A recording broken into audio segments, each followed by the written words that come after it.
Olá pessoal, tudo bem com vocês? Espero muito que sim. Bem-vindos ao meu amado Direito Civil, bem-vindos ao estudo dos contratos em espécie. Então vale lembrar que essa nova playlist, ela traz o estudo daqueles 23 tipos de contrato que são, então, tratados de forma especial pelo Código Civil. E o primeiro e talvez mais importante deles é o contrato de compra e venda. Então a gente está estudando, já iniciamos o estudo do contrato de compra e venda, já conceituamos o contrato de compra e venda e classificamos. Vimos que essa classificação ela é extremamente importante, porque pela classificação a gente já tem uma ideia aí dos efeitos do contrato de compra e venda. Nessa aula nós vamos falar sobre os elementos do contrato de compra e venda, ou seja, o que não pode faltar num contrato de compra e venda para que ele seja capaz de gerar efeitos jurídicos. Mas antes, se você ainda não é inscrito nesse canal, por favor, vai lá, se inscreva, ative as notificações, deixe seu comentário, me diz o que você tem achado, mas principalmente compartilhe com outros colegas. Vamos fazer esse canal crescer cada vez mais. Vamos lá? Então, olha só, todo e qualquer contrato de compra e venda, ele precisa de alguns elementos para que ele gere algum efeito jurídico. Então, a gente sabe que nós temos uma teoria geral dos contratos, essa teoria geral dos contratos, ela traz alguns efeitos, né? Ela traz algumas regras que valem para todos os contratos, também os contratos em espécie, mas o Código Civil traz regras mais específicas ainda para esses tipos de contrato. Então a gente vai ver que o contrato de compra e venda ele possui alguns elementos e esses elementos, além de serem imprescindíveis quanto à sua existência, eles também são imprescindíveis quanto à sua perfeição. Então, não basta que o elemento esteja presente, esse elemento ele precisa estar presente de forma perfeita. Então, vamos lá? Vamos ver quais são, então, esses três elementos? Então, o primeiro elemento do contrato de compra e venda é o elemento consentimento, o segundo elemento, preço, e o terceiro, coisa. Então, todo e qualquer contrato de compra e venda, seja ele verbal, seja ele escrito, para que ele gere os efeitos jurídicos estabelecidos pelo Código Civil, eles precisam então estar ali caracterizados pelo consentimento das partes, os sujeitos então concordando com a realização daquele negócio jurídico, um preço que será estabelecido a título de pagamento pelo comprador e em relação a que coisa se diz aquele contrato. Ou seja, lembra que a gente falou, né? O principal objetivo do contrato de compra e venda é a alienação de um bem. Então, qual é esse bem? Qual é essa coisa? Mas lembrem-se, não basta que esses elementos estejam presentes, eles precisam estar presentes de forma, então, perfeita. Vamos falar, então, a respeito de cada um desses elementos. Vamos começar pelo elemento consentimento. A gente já sabe que o consentimento é um requisito para todo e qualquer negócio jurídico. A gente já aprendeu lá no Civil Parte Geral que os negócios jurídicos eles são realizados através da manifestação da vontade. Essa manifestação da vontade, ela tem que ser livre. Isso significa que não pode a vontade de alguns dos contratantes ser, por exemplo, ou estar ali caracterizada por um vício, erro, dolo, coação, fraude, estado de perigo, como a gente já estudou. Então, essa manifestação, ela tem que ser livre. Então, tanto o vendedor quanto o comprador precisam obrigatoriamente estarem conscientes, estarem certos acerca da realização daquele negócio jurídico. Quais os efeitos, quais as implicações que aquele contrato de compra e venda trará para ambos os contratantes. Então, essa manifestação ela tem que ser limpa, ela tem que estar ali, né, totalmente livre de qualquer vício, de qualquer impedimento que leve a pessoa a um engano, por exemplo. Bom, além dessa manifestação ser livre, a gente sabe que a lei ela estabelece alguns requisitos quanto à manifestação dessa vontade. Então, todos nós temos vontade, conseguimos nos manifestar, porém, às vezes essas manifestações elas não sejam tão claras ou elas não consigam refletir a real vontade da pessoa ou uma vontade que não a prejudique. Então, a gente vai lembrar da questão da capacidade, né? Então a pessoa tem condições de manifestar a sua vontade, só que às vezes essa manifestação ela pode prejudicá-la. Então a gente sabe que para todo e qualquer negócio jurídico, A lei exige a capacidade genérica, ou seja, para que uma pessoa então realize um negócio jurídico, ela tem que ser capaz. Se ela for incapaz, ela deverá então estar assistida ou representada conforme disciplinam então os artigos 3º e 4º do Código Civil. Porém, existe ainda um outro tipo de capacidade que se exige para o contrato de compra e venda, que é a capacidade especial, capacidade específica, o que a gente chama também de legitimação. Por quê? Porque para que o vendedor possa ser vendedor num contrato de compra e venda, ele precisa ser o dono da coisa. Só pode vender aquele que tem a capacidade de dispor acerca da coisa. Então, às vezes eu sou capaz, às vezes eu sou plenamente capaz, minha manifestação da vontade é livre, mas eu estou vendendo uma coisa que não é minha. Então, falta para mim a capacidade especial, falta para mim a legitimação. Ou eu sou a compradora, mas estou comprando algo com o dinheiro de outra pessoa. Então, também me falta ali a capacidade especial para a realização desse contrato de compra e venda. Então, nesses casos, o negócio ele pode ser anulado em decorrência da falta de legitimação dos sujeitos. Bom, agora, existem algumas situações que existe manifestação da vontade livre, as pessoas são capazes, são legítimas, mas a lei vai falar assim, ó, mesmo assim você não pode vender ou você não pode comprar. Então existem algumas restrições que são restrições estabelecidas pela própria lei, que mesmo que a pessoa tenha capacidade, mesmo que a pessoa tenha legitimação, mesmo que a manifestação da vontade seja livre, ainda assim ela não pode ser compradora ou vendedora de determinada coisa, de determinado bem. Então vamos ver alguns dos exemplos. Primeiro exemplo, pessoa casada. A pessoa casada, ela pode vender um bem? Pode, tá? Ela não está impedida de vender um bem. Só que, e não sendo, né, pelo regime de separação obrigatória de bens, a pessoa casada, ela obrigatoriamente precisa do consentimento do seu cônjuge.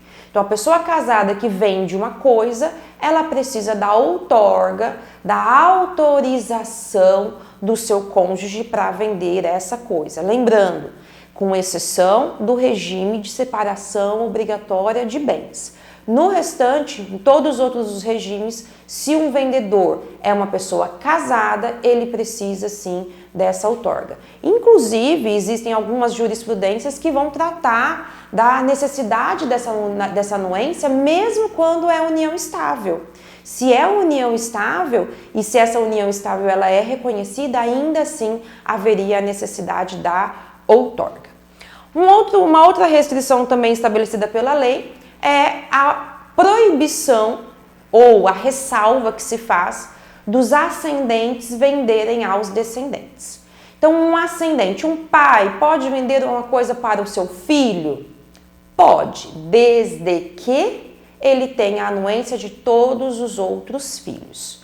Então, não há impedimento para a venda. A venda, ela é possível. Só que existe algum requisito a mais. Além da capacidade genérica, além da capacidade especial, eu ainda preciso de um requisito a mais, que é a concordância, a anuência dos demais descendentes. Então, essa venda, se não obedecer a essa forma especial, ela pode ser anulada, porque a gente sabe que no nosso atual direito não há possibilidade de você prevalecer mais um filho do que outro. Todos possuem os mesmos direitos sucessórios. Então, se um pai deseja vender um bem a um filho, havendo outros filhos, ele precisa da concordância, ele precisa da anuência dos demais. Bom, uma outra restrição, e aqui não cabe ressalva, tá? Aqui não é ou não há um requisito especial. Não pode, de forma alguma, tutor, curador, mandatário, testamentário, ninguém desses pode, então, figurar aí no contrato de compra e venda com os seus representantes. Isso porque essas pessoas, elas receberam, né, ou pela própria lei, ou por uma manifestação da vontade, a obrigação de representar aquela pessoa. Então, eu não posso comprar uma coisa se eu sou tutora de um tutelado. Eu não posso, então, vender uma coisa minha para o meu curatelado se eu sou a sua curadora. Até porque eu vou realizar um negócio comigo mesma. e a chance, então, de causar um prejuízo para o tutelado, para o curatelado, seria muito grande. Então, há impedimento, é proibido qualquer tipo de contrato de compra e venda entre tutores e tutelados, curadores e curatelados, mandatários e mandantes. Tudo bem? Bom, e algumas restrições ainda finais, né? Restrições essas que, na verdade, elas até podem acontecer, mas elas também têm que obedecer a alguns requisitos especiais. Então, por exemplo, quando eu tenho um condomínio, o condomínio, a gente vai aprender lá no direito das coisas, que é o exercício do direito de propriedade por duas ou mais pessoas. Nós temos espécies de condomínios edilícios, horizontais, mas isso é uma espécie especial de condomínio. A grosso modo, o condomínio em geral, ele é o exercício do direito de propriedade por duas ou mais pessoas. Quando paira ou enquanto paira o estado de indivisão, ou seja, enquanto a coisa é de propriedade dessas duas ou mais pessoas, então se um dos condôminos sozinho desejar vender a sua cota à parte, ele obrigatoriamente, e porque a lei assim determina, deverá primeiro oferecer para os outros condôminos, e se esses outros condôminos não quiserem, aí então o condômino que pretende vender pode oferecer para terceiros. Se ele oferecer primeiro para terceiros e não para os demais, essa venda ela pode ser anulada. No mesmo caso do contrato de locação, a Lei 8.245 vai falar do direito de preferência que o locatário tem quando o locador deseja então vender o imóvel. Se o locador pretende vender o imóvel enquanto existe um contrato de locação em vigência, esse locador obrigatoriamente tem que oferecer ao locatário primeiro, nas mesmas condições que ele oferece para um terceiro, e se o locatário não quiser, então ele pode oferecer para terceiros. Então essas são algumas exigências que são estabelecidas para, além das capacidades e da legitimação, para algumas situações, para alguns casos. Bom, vamos para o segundo elemento? Segundo elemento preço. E o preço, ele possui algumas características muito importantes. Por quê? Porque às vezes a gente sai por aí, a gente pega um contrato de compra e venda e a gente vai ver que, na verdade, não se trata de contrato de compra e venda. Às vezes é um contrato inominado, às vezes é um contrato de troca ou permuta. E por que às vezes ele não é um contrato de compra e venda? Porque para ser contrato de compra e venda, essa contraprestação paga pelo comprador precisa ser obrigatoriamente em dinheiro. Então, a primeira característica do preço é a pecuniariedade, ou seja, o preço pago pelo comprador deve ser pago, então, através de dinheiro ou partes representativas, títulos representativos. Então, eu até coloquei aqui para vocês, né? O cheque. Então, eu posso utilizar um cheque para pagamento no contrato de compra e venda? Posso, tá? Sem problema algum. Mas precisa ser dinheiro ou título representativo. Se eu, para pagamento de num contrato, para pagamento de uma coisa, eu dou outra coisa, a gente vai ver que isso é contrato de troca ou permuta. Ou, se eu estou adquirindo uma coisa e como pagamento eu vou prestar serviços, isso é contrato inominado, ele não está na lista dos 23 contratos. Então, para ser contrato de compra e venda, obrigatoriamente ele precisa ser pago em dinheiro. Outra característica é a seriedade desse preço. Então, a lei, ela proíbe a realização de contratos com preços né, com preços muito irrisórios. Por quê? Porque já houve, né, e ainda, né, em alguns momentos, ainda há a tentativa de descaracterização de um contrato de compra e venda, por exemplo, para um contrato de doação ou para um contrato de comodato, né, na tentativa aí de se furtar com relação ao pagamento de impostos, por exemplo. Tá? Então, quando, por exemplo, se trata de um contrato de compra e venda de imóvel, na hora do registro dessa escritura, os cartórios eles até possuem, né, ali uma base de cálculo, até possui ali, né, um teto que estabelece ou prevê o valor daquele imóvel. E qualquer contrato que estabeleça o preço menor do que isso, ele nem é registrado como contrato de compra e venda, justamente para evitar qualquer tipo de simulação. É claro, pessoal, e aqui eu já falei com vocês, eu vou repetir, né? É claro que eu não preciso ter exatamente uma correspondência exata em relação ao valor da coisa e o preço. A gente sabe que muitas vezes as pessoas realizam negócios jurídicos, contratos de compra e venda, não às vezes porque querem, mas porque acharam um bom negócio, sabe? Aquela história, né? Nossa, a pessoa vai pagar muito bem pela minha casa, né? Então, quer dizer, ela vai estar pagando um valor que para mim é um valor até superior do que eu esperava. Então, às vezes, realmente, não tem uma equivalência exata. Mas o que precisa ter uma certa proporção, tá? Eu não posso vender um carro que vale 10 mil reais por R$1. Não posso vender uma casa que vale 500 mil por 10 reais, tá? Isso não é preço sério, isso possivelmente caracteriza uma fraude, caracteriza uma simulação que pode gerar aí a anulação do contrato. E a terceira característica, o preço ele precisa ser certo. Não posso colocar no contrato de compra e venda assim, ó, para pagamento do carro, o comprador pagará o que ele quiser, tá? Isso descaracteriza completamente o contrato de compra e venda.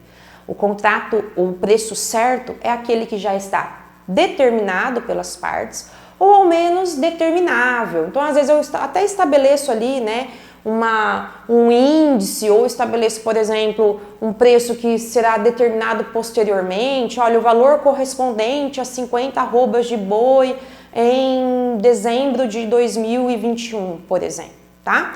Então, eu até posso estabelecer um preço determinável, mas eu preciso estabelecer quais são esses critérios, quais são esses parâmetros no contrato. Então, se eu já não colocar 10 mil reais, eu posso colocar, então, parâmetros para, então, certeza desse valor quando da realização do negócio jurídico.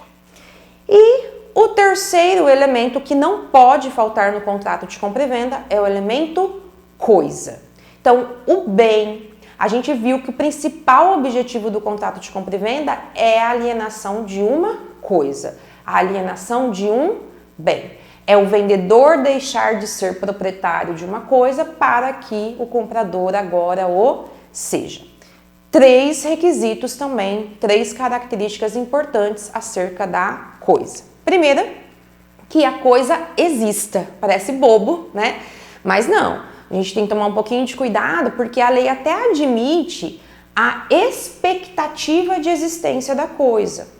A gente já estudou um pouquinho disso quando a gente falou lá da classificação dos contratos e a gente viu que existem alguns contratos que são chamados acidentalmente aleatórios e a gente vai falar disso nas nossas próximas aulas.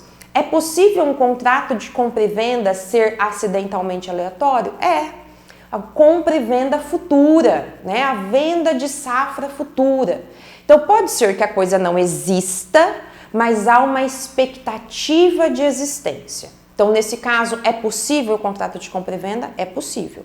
Agora, se a coisa não existe, não há qualquer indício no contrato de compra e venda acerca da sua existência, então não há que se falar em contrato de compra e venda. Além disso, a coisa ela precisa estar individualizada. Lembra quando a gente estudou, né, a obrigação de dar coisa certa? O vendedor, no contrato de compra e venda, assume a obrigação de dar coisa certa. Então, eu até posso assumir uma obrigação de dar coisa incerta, mas eu preciso constar no contrato qual o gênero e qual a quantidade dessa coisa. Pode faltar no contrato de compra e venda a qualidade? Pode, só que no momento da execução do contrato, no momento do cumprimento do contrato, esse contrato, ele precisa agora ser certo e determinado. Então, eu tenho que ter estabelecido ali a qualidade do objeto. E como terceira característica da coisa, a coisa ela precisa ser disponível. A gente precisa lembrar que 4 são os poderes inerentes ao proprietário: usar, gozar, reaver e dispor. Dispor é a característica que mais caracteriza alguém como proprietário. Porque aquele que tem o poder ou o direito de vender uma coisa é o que é o proprietário e só ele tem esse poder. Então essa disponibilidade da coisa ela precisa existir. Agora, será que sempre e toda vez que uma coisa é uma coisa, mesmo que corpórea ou incorpórea, ela está disponível para ser vendida? Então, a coisa ela pode ser um objeto corpóreo, como por exemplo uma casa, e pode ser um objeto incorpóreo, como por exemplo ações no mercado de ações. Agora, às vezes, mesmo que seja uma casa, ela não está disponível para venda. Por quê? Porque existem coisas que estão indisponíveis. E a indisponibilidade, ela pode ser natural, ela pode ser legal e ela pode ser voluntária. Então, uma coisa ela é indisponível, ou seja, ela não pode ser vendida pela sua própria natureza. O ar atmosférico, um terreninho no céu, né? Apesar de alguns aí quererem vender, mas esses bens naturais, eles não podem, então, ser vendidos. A lei, às vezes, vem e estabelece que algumas coisas naturalmente disponíveis não estão disponíveis legalmente. Então, eu posso vender uma praça pública, né? Eu posso ir lá fazer um contrato de compra e venda, eu quero comprar a praça. Não, bem público. Bem público é indisponível porque a lei assim estabelece. E existem algumas indisponibilidades que acontecem pela própria vontade das partes. Então a coisa naturalmente é disponível, legalmente é disponível, mas vem alguém e diz, ó, essa coisa não pode ser vendida. Isso é muito comum na cláusula de inalienabilidade, quando, por exemplo, de um contrato de doação, em que o doador diz, olha, eu estou doando, mas você não pode vender. A mesma coisa no testamento, olha, eu estou então deixando para você, mas você não pode vender. Então aquela coisa ela é indisponível. Tudo bem, pessoal? Então encerramos os elementos do contrato de compra e venda. Na nossa próxima aula vamos falar de alguns efeitos do contrato de compra e venda e eu espero vocês. Espero que vocês fiquem bem, fiquem com Deus e até lá!